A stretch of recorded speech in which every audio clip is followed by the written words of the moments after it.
Olá, que privilégio imenso estar aqui com você. Agradeço a Deus essa oportunidade tão maravilhosa. Muito obrigado. A minha oração por você é que Deus o abençoe de modo poderoso e de modo abundante. Em nome de Jesus, Deus esteja com você. Que você faça como o salmista. O salmista diz no Salmo 119, versículo 11: escondi a tua palavra no meu coração para não pecar contra ti. Exatamente isso devemos fazer. O pecado é o grande obstáculo do nosso relacionamento com Deus.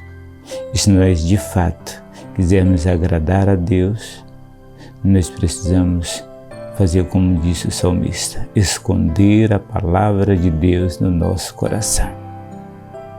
Amém? Faça isso você.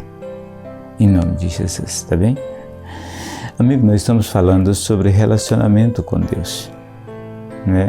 No estudo anterior, eu falei que o pecado, ele nunca faz certa forma, ele nunca é violento ao abordar a nossa vida. Ele nunca chega na nossa vida metendo o pé na porta e derrubando tudo. Não, ele é sagaz, ele chega na nossa vida de mansinho, ele vai conquistando as nossas emoções, a nossa vontade, a nossa disposição. Ele nos conquista primeiro e nos atrai para si, para que então ele possa fincar os seus alicerces e dali não sair mais.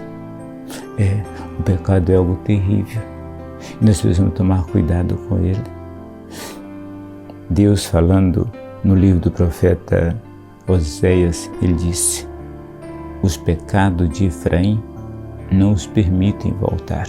Olha que tristeza, eles pecaram tanto, estavam tão acostumados a pecar, que diz, o pecado os manteve cativos, não os permite voltar.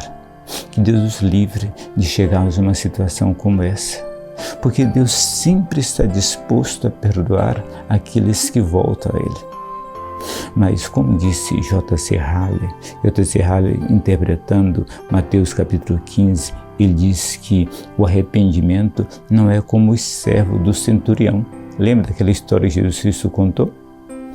Jesus Cristo disse que um centurião chegou para Jesus, um homem comandante de 100 soldados, isso era um centurião, chegou para Jesus e disse para ele: eu tenho servo às minhas ordens, eu digo a um vai e ele vai, digo outro vem e ele vem.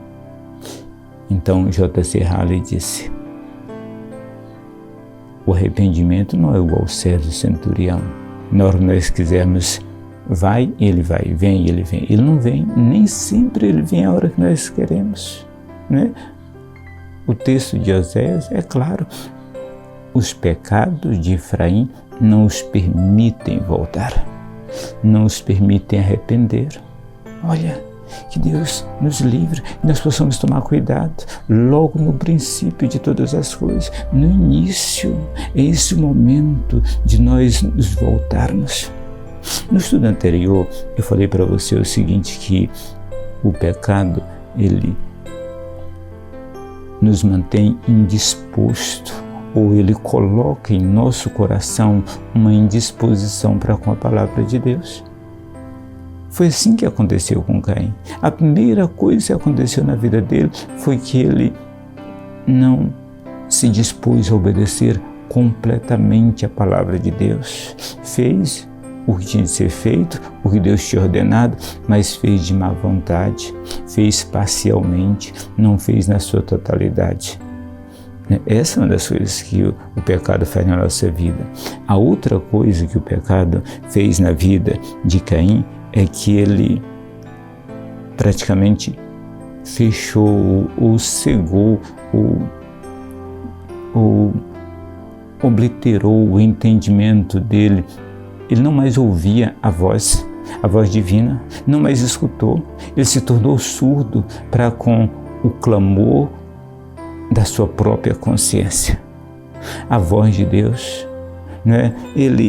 Deus disse para ele: Por que tiraste? Né?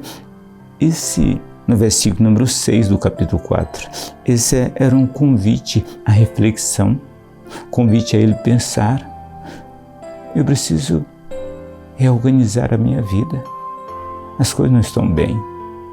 E Deus disse para ele: se bem fizeres, não é certo que serás aceito? Se tu fizeres correto, eu vou aceitar. Faça novamente, mas faça do modo correto.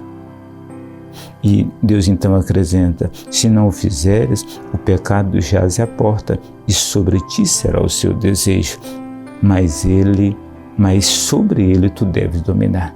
Ou seja, Deus está dizendo que nós somos responsáveis pela nossa queda, pela desgraça que pode se abater sobre a nossa vida.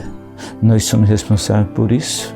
O pecado está aí, está pronto para nos atacar, armou o bote para destruir a nossa vida, mas cabe a nós nos livrarmos dele, diz a Escritura Sagrada. Se Deus está dizendo isso, é porque Ele concede a mim e a você, né, por sua graça, por sua misericórdia e de acordo com os instrumentos da própria Palavra de Deus, a capacidade de fazer isso. Por nós mesmos não temos condições, mas com a ajuda de Deus nós podemos fazer. E uma das coisas que Ele colocou na nossa vida foi uma consciência. Uma consciência. Nós, quando estamos nos afastando de Deus, nós sabemos, nós temos plena consciência que aquilo está nos afastando. A nossa consciência começa a dizer: está errado, conserte, volte. E a partir daí, nós começamos a nos distanciar. Né? Nós não ouvimos o clamor da nossa consciência, não ouvimos a palavra de Deus, não ouvimos nossos amigos, não ouvimos os pais, não ouvimos ninguém.